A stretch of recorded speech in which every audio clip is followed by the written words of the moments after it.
Welcome to our deep dive today. We're taking a look at the Gospel of Luke, chapter 23, verses 1 through 56. It's a pretty intense section, all about Jesus' trial, crucifixion, and burial.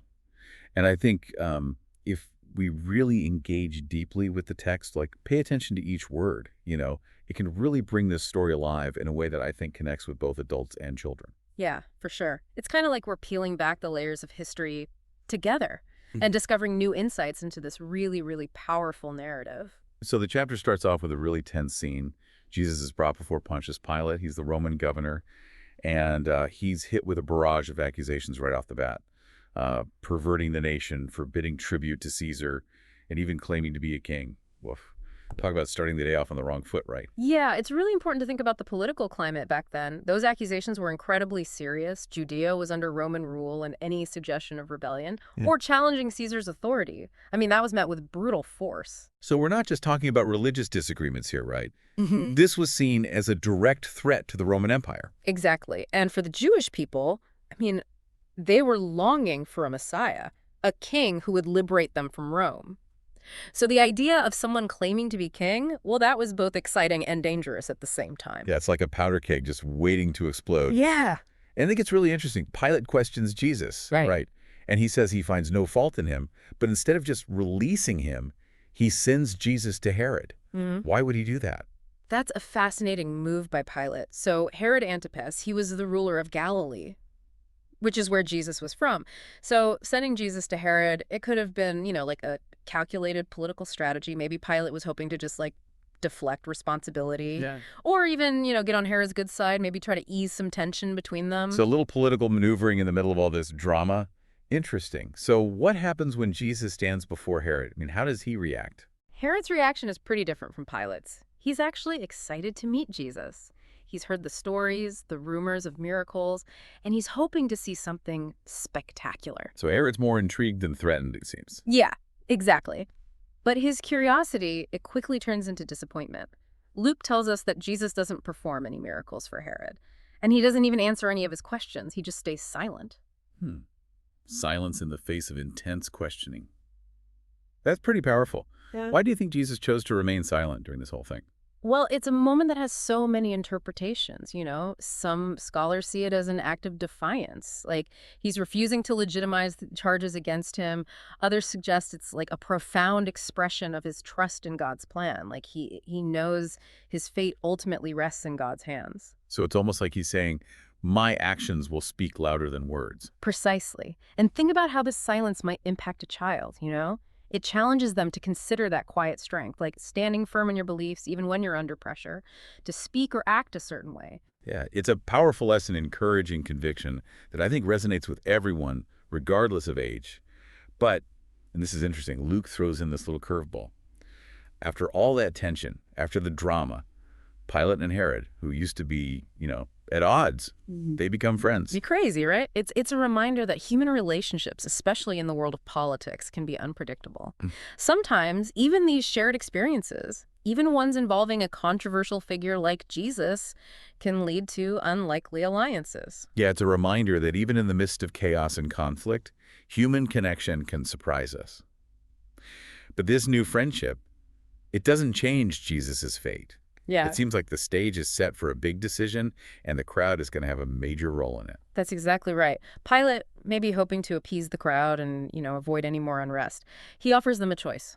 Release Jesus or Barabbas, a convicted criminal. Okay, well, that seems like a pretty obvious choice, right? Oh, well, They say about assumptions, right? You'd think so, but here's where the whole idea of crowd dynamics comes in. The religious leaders, right? They had been stirring up public sentiment against Jesus, like working the crowd. And their influence is really clear. It's powerful. So even though Pilate is trying to present this clear choice, freedom for Jesus or freedom for this criminal, this Barabbas, the crowd's decision, it isn't really based on reason, is it? Or even justice. No, not at all. And it's a really powerful illustration of how, fear and prejudice and even just straight up manipulation, they can sway public opinion so easily, especially in a big crowd. Think about it. You're there in that crowd, surrounded by all this shouting, all this chaos. It'd be really, really hard to stand against that tide, Yeah, that's a good point. And Pilate, even though he acknowledges that Jesus is innocent, he caves. He gives in to all that pressure. Yeah. I mean, he's facing this classic struggle, right? Trying to do what's right, but also maintain order, keep the peace. He's probably afraid of what could happen if he doesn't give the crowd what they want. Like, there could be a riot, right? Think Or so. even Roman intervention. I mean, who knows? It's a tough spot. Yeah, for sure. It was a Yeah. tragic decision, for Yeah. sure. The one that leads to the crucifixion. And then as Jesus is being led away, Luke introduces this kind of random character, Simon of Cyrene. He's just going about his day, you know? Hmm. And suddenly he's forced to carry Jesus' cross. What do you make of that? It's interesting, right? It seems like a small detail, but it adds this whole other layer of human drama to the story. Just imagine the weight of that cross. Literally, but also symbolically, right? Simon is forced to share in Jesus' burden. He becomes a part of this huge, momentous event, even though he didn't ask for it. Yeah, that's a really good point. It reminds me that even those who are just, on the sidelines of history, they can get caught up in these huge events and their lives are changed forever because of things outside of their control. Exactly. And then alongside Simon, we see this procession of mourners, all these women weeping and lamenting over Jesus. It just emphasizes the emotional weight of this moment, doesn't it? The grief, the despair, all these people who loved and followed Jesus, they're just heartbroken. And then, in the middle of all this sorrow, Jesus turns to the women and says something really interesting. He says, "Daughters of Jerusalem, weep not for me, but weep for yourselves and for your children." What do you think he means by that? It's a cryptic message, that's for sure. A lot of people think he's foreshadowing the future destruction of Jerusalem. He uses this metaphor, a green tree, which represents him, and a dry tree, which represents those who reject him and, eventually face the consequences. So he's not just talking to the women in that moment. He's speaking to, like, future generations. I think so. It's a reminder that our choices have consequences, right? Yeah. Not just for us, but for the people who come after us. Okay, yeah, I see that. And then the story takes us to Golgotha, which is also known as Calvary. And Luke, he doesn't hold back. He describes this really brutal scene. Jesus is crucified between two criminals. It's this public spectacle, right? It's a display of Roman power and punishment. Definitely. But even in the middle of this horrific suffering, Jesus says something incredible. He says, "Father, forgive them, for they know not what they do." I mean, this act of mercy in the midst of so much pain and humiliation, it's just remarkable. Yeah, I mean, it's almost impossible to comprehend. He's dying this agonizing death, and he's praying for the people who are killing him. That's just... It says a lot about forgiveness, and about divine love, this love that goes beyond anything we can really understand. And it challenges us to think about how we extend forgiveness in our own lives, even to the people who have hurt us the most. It makes you think, that's for sure. And as this scene unfolds, we see all these different reactions for the people who are there. The rulers, they're mocking Jesus. The soldiers are gambling for his clothes. And the two criminals, the ones crucified with him, they have these contrasting responses. Right. One of them joins in the mockery, but the other one, he recognizes Jesus' innocence and he says, "Lord, remember me when you come into your kingdom." It's like this heartfelt plea. And Jesus' response is really something. He tells him, "Truly I say to you, today you will be with me in paradise." It's powerful, right? It shows us that even in the face of death, faith can change everything. Salvation is possible for everyone who truly seeks it. It doesn't matter what they've done in the past. Yeah, it's a powerful message of hope. And then, as Jesus takes his last breath, all this crazy stuff starts happening. Darkness covers the land, the veil of the temple. The one separating the Holy of Holies from the rest of the temple is torn in two. And then Jesus cries out, "Father, into your hands I commend my spirit." These events, are so symbolic. The darkness, it represents this brokenness, like the brokenness of creation itself, and the veil being torn. It's like the barrier between humanity and God is being removed. And then Jesus' last words, they're all about surrender and trust in God's plan. And even the Roman centurion, this guy, a hardened military man, he's moved by what he sees. He says, "Certainly this was a righteous man." Which is crazy, right? I mean, think about it. This is the guy who was in charge of the execution. Yeah. But even he recognizes the impact of Jesus' death. Totally. And then, amidst all the chaos and the sorrow, you have Joseph of Arimathea. He's a member of the Sanhedrin, the Jewish council that had condemned Jesus. And he goes to Pilate and asks for Jesus' body. Wow, that's a pretty brave thing to do. Yeah. Especially considering who he is. I mean, he could face some serious backlash for that. He's definitely putting himself at risk, risking his reputation, maybe even his safety. But he does it anyway, He wants to honor Jesus, even in death.